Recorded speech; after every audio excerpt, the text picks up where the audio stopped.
La terre était vide, il n'y avait rien là-dedans. Mais qui a dit que la terre était vide? C'est lui. Qui a observé la terre? C'est Dieu. Qui a choisi la terre? C'est Dieu. C'était pour un jour où nous tous qui sommes là, nous sommes venus de ça, nous sommes venus du vide. Et nous sommes là aujourd'hui, on ne peut que glorifier lui. Quand nous sommes venus sur la terre, on n'a pas trouvé une autre personne. On n'a rien trouvé. On n'a trouvé que nos semblables et lui. Donc on doit se tourner vers lui, le louer, l'adorer. Mais lui aussi à la création, il a dit, bon, je te crée, tu es homme, semblable à moi. Il dit, tout ce que tu vois, occupe-toi de ça, c'est fini. Tout ce qui est visible, c'est pour toi, occupe de ça. Maintenant, ce que tu ne vois pas, émotion, pensée, futur, avenir, c'est pas pour toi, mais c'est pour moi. C'est moi qui prends soin de ça. Et c'est ça, parable entre l'homme et Dieu.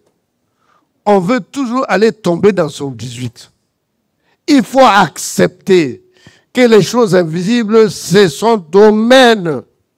Accorde-lui ça. C'est ce qu'on appelle la foi. Fais-lui confiance et il le fait bien. Occupe-toi de ce qui te regarde. Occupe-toi des enfants, occupe-toi de la cuisine, occupe-toi d'aller au travail. Ça, c'est pour toi. Mais ce que tu ne vois pas, l'avenir ou autre, c'est son domaine. Et c'est ça. Il a dit, j'ai créé les cieux et la terre. C'est-à-dire que le « et » là, c'est une prophétie. Le plus, c'est l'association.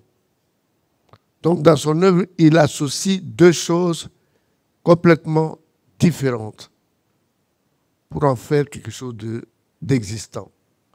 Autant il a pris le ciel et il a pris la terre, il a ajouté le ciel.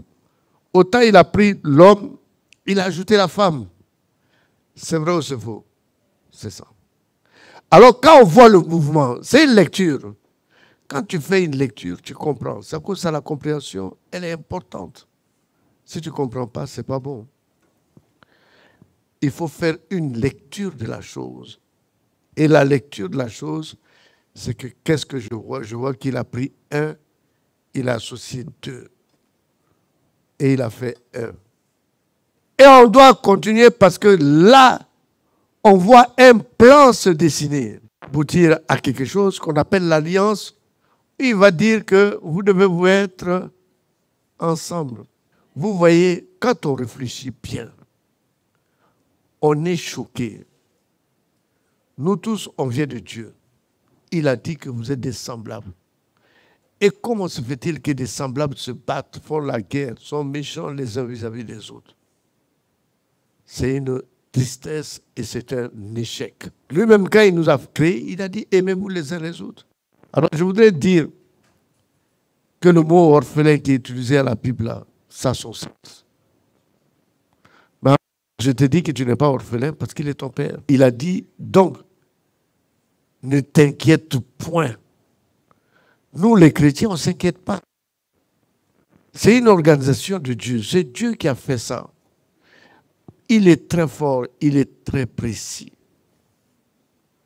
Il a fait ça dans une pleine conscience. Maintenant, nous sommes là. On est là, on fait des choses qui ne sont pas bien. Il est compatissant. À nous, les pasteurs, de vous expliquer d'où vous venez, de vous expliquer le plan et que vous acceptez ça. Quand on parle de l'alliance, d'autres murmurent, disent des choses comme ça. Mais quand tu fais la lecture de la Bible, que tu connais bien ça, tu es dépositaire de ça, tu vois qu'il y a un seul plan, une seule idée conductrice. C'est l'alliance. Et aujourd'hui, en Côte d'Ivoire, je crois que les abbés sont alliés au Dida. Mais ce n'est pas mauvais. C'est des bonnes prémices, ce n'est pas mauvais.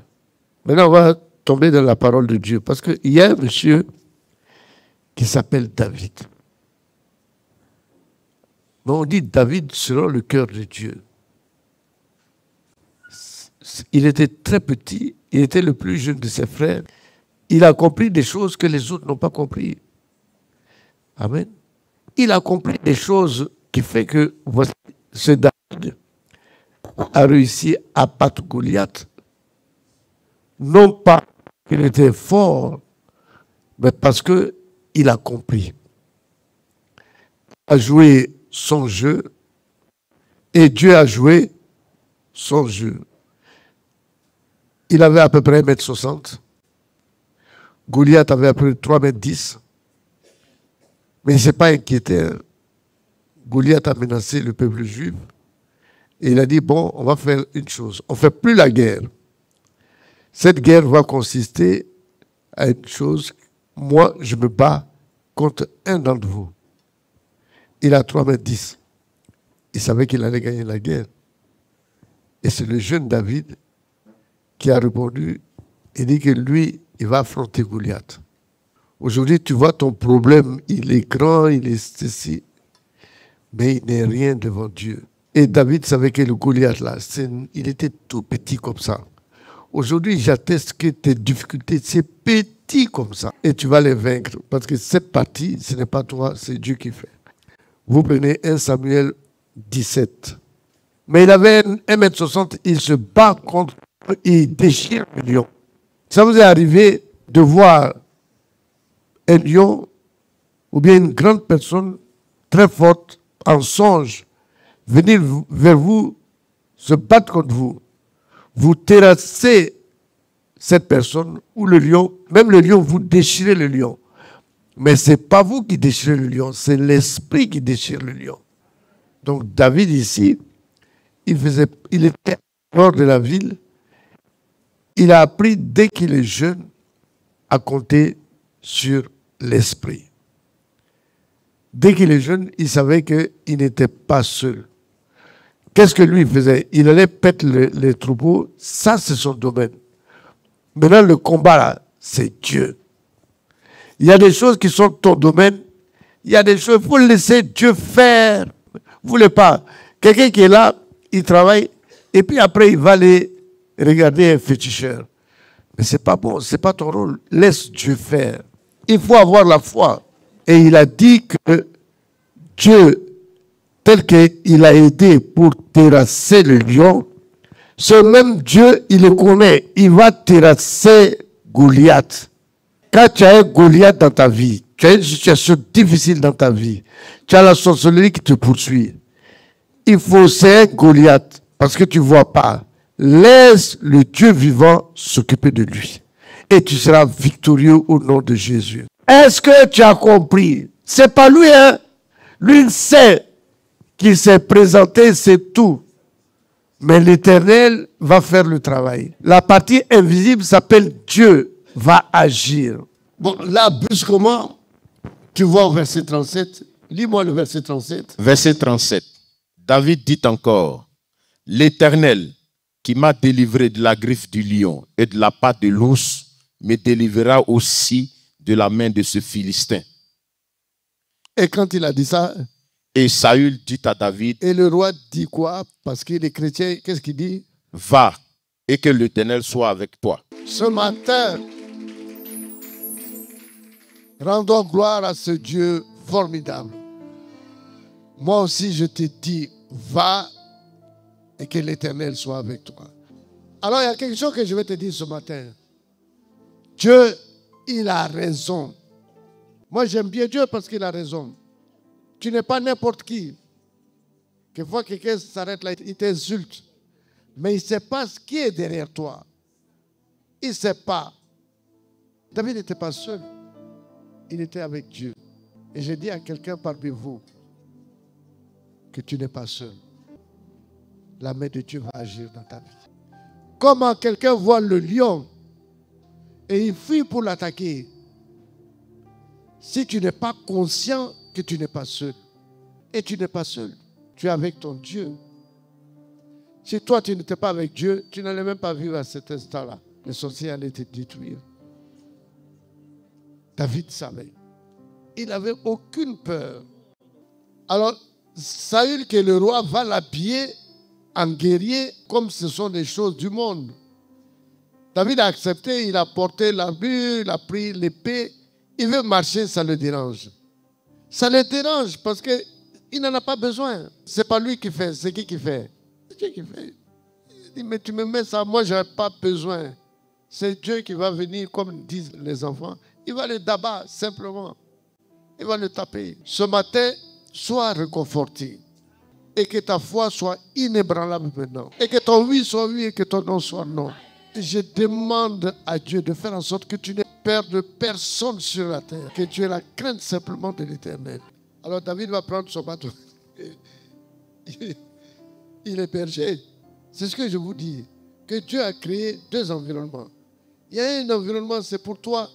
Fais les choses que tu dois faire. Les choses que David faisait toujours, c'est le bâton et il était berger. Il n'était pas habitué à aller prendre le casque. Non, ce n'était pas son habitude. Soyez comme des enfants. Travaillez, faites ce que vous devez faire normalement. Ce que vous ne pouvez pas faire, adressez ça à Dieu. Mais quand vous adressez à Dieu, laissez-le faire ça. Il n'est pas question de dire le soir, Seigneur, aide-moi. Et puis le lendemain, tu te bats pour l'aider, lui, Dieu, à réussir. Mais tu es ridicule. Toi, tu peux aider Dieu. Tu peux pas aider Dieu. David le savait. David était tranquille. Parce que David a dit à Dieu, ça là, moi, je ne peux pas. Je ne peux même pas m'aventurer à faire ça. Je te confie ça. Je te confie. Et Dieu l'a dit, bon, mon fils, laisse-moi faire. Et Dieu, déjà, parce que tu es venu dans cette salle, il t'a donné l'approbation déjà. Même ce soir, si tu te mets à genoux, tu lui confies quelque chose, il va l'exécuter proprement. C'est ainsi que je dis que ton mariage, déjà, on va le célébrer l'année prochaine. Ça, c'est une révélation. Ça nous concerne, nous tous qui sommes africains. Si on a des problèmes, on s'en va où? Dans l'eau pour adorer. Mais David est sorti, il est allé à l'eau. Mais il n'est pas allé adorer. Hein. Il est allé prendre 5 pierres. La pierre veut dire église. Et c'est par l'église que les choses se passent. Il a pris 5 pierres. Jésus, c'est J-E-S-U-S. Ça fait 5. C'est à cause de ça, je vous ai dit, il faut mettre en pratique les procédures. Il était dans la vision. Lui, il savait qu'il a pris 5. Il a pris le nom de Jésus. C'est la pierre qui a été rejetée, qui devient la principale. Donc, David ne faisait qu'appliquer la parole de Dieu. La pierre, c'est lui. Tout Israël compte sur lui. Il est jeune. Le Phénicien lui a dit, est-ce que moi, je suis un chien pour que tu prennes un bâton pour me chasser? Je vais te tuer aujourd'hui et je vais donner ta chair aux oiseaux. Ah, ça fait peur, hein? Et on continue, verset 45. Verset 45. David dit aux Philistins, tu marches contre moi avec l'épée, la lance et le javelot. Et moi, je marche contre toi au nom de l'Éternel des armées. Quelqu'un est là, il a des problèmes avec les sorciers. Et la Bible dit aujourd'hui, là même, il sera terrassé. L'Éternel te livrera en mes mains. Voici. Le sorcier, c'est toi qui vas décider de sa punition. C'est toi qui vas donner la sentence aujourd'hui. Quand j'étais à l'école primaire, j'étais très mince et très petit.